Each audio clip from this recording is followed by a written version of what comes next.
ইউরোপীয় ফুটবলের রাতটি ছিল চরম নাটকীয়তায় ভরপুর। একদিকে ৩ ম্যাচ আগেই সিরিয়াতে চ্যাম্পিয়নের মুকুট পড়েছে ইন্টার মিলান, অন্যদিকে এসপানিওলকে হারিয়ে বার্সার শিরোপা উৎসবে বাদ হয়েছে রিয়াল মাদ্রিদ। লা লিগার শিরোপা লড়াই কি তবে শেষ পর্যন্ত এল ক্লাসিকোতেই গড়াচ্ছে? বিস্তারিত থাকছে প্রতিবেদনে। লা লিগায় বার্সেলোনার শিরোপা জয়ের দীর্ঘ প্রতীক্ষাটা অন্তত আরও এক সপ্তাহ পিছিয়ে দিলেন ভিনিসিয়াস জুনিয়র। এসপানিওলের মাঠ কর্নেলা এলপার্তে রিয়াল মাদ্রিদ ২-০ গোলে জিতেছে। এই ম্যাচে পয়েন্ট হারলেই ছিল বার্সার শিরোপা উৎসবের সুযোগ, কিন্তু ভিনিসিয়াসের জোড়া গোল সেই সমীকরণ বদলে দিয়েছে। প্রথমার্ধ গোলশূন্য থাকলেও দ্বিতীয়ার্ধে রিয়াল মাদ্রিদ ছিল অপ্রতিরোধ্য।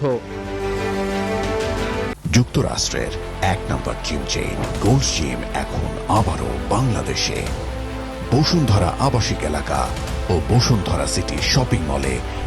ম্যাচের দ্বিতীয়ার্ধে রিয়ালকে লিড এনে দেন ভিনিসিয়াস জুনিয়র।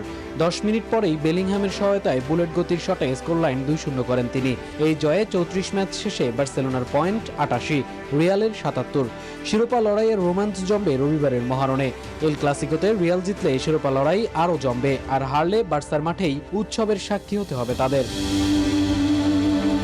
ইতালিয়ান সিরিয়াতে ইন্টার মিলানের আধিপত্য আবারও প্রমাণিত। সান সিরোতে পারমাকে ২-০ গোলে হারিয়ে ক্লাবটি তাদের ২১তম শিরোপা নিশ্চিত করেছে। ম্যাচের প্রথমার্ধে মার্কাস থুরামের দারুণ এক শটে জাল কাপলে স্বস্তি ফেরে শিবিরে। পরবর্তীতে ৮০তম মিনিটে হেনরিক মিখিতারিয়ানের গোলে ইন্টারের জয় ও শিরোপা নিশ্চিত হয়।